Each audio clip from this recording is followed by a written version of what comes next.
Tila nasabon naman sa House Budget hearing ang Department of Environment and Natural Resources o DENR sa umano'y kawalan nito ng urgency para mapaalis ang mga ilegal na istruktura sa Marikina Watershed.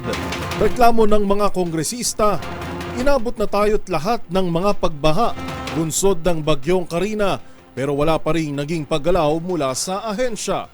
Magbabalita si Milky Rigunan.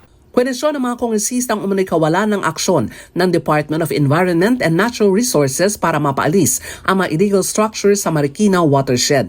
Ang pagsabon sa DNR ay ginawa ni Marikina Representative Stella Kimbo at Deputy Minority Leader Franz Castro sa pagsalang sa budget briefing ng DNR para sa susunod na taon. Tanong ni Kimbo, matagal ng panahon pero hanggang ngayon nananatili ang illegal structures at nakaapekto sa malawakang pagbaha ng Manalasa ang bagyong Karina. Paliwanag ni DNR Secretary Maria Antonio Yulo Loizaga, may mga nakabinbin pa umunong kaso na inihain ang may-ari ng illegal structures at dahil wala silang enforcement power, sinabi ni Yulo hindi nila mapaalis sa mga ito kahit pa protected area ang watershed. Sa panig ni Undersecretary Jonas Leones, ang tanging magagawa lang nila ay ipahinto ang operasyon ng naturang mga structure pero ang pagbuwag at pagpapaalis sa kanila ay nasa desisyon na ng korte. Dahil dito hinihiling ng DNR sa Kamara ang pag-amyenda ng batas para sila ay makagalaw at makagawa ng nararapat na aksyon. Para sa MBC TV Network News, ako si Milky Rigunan,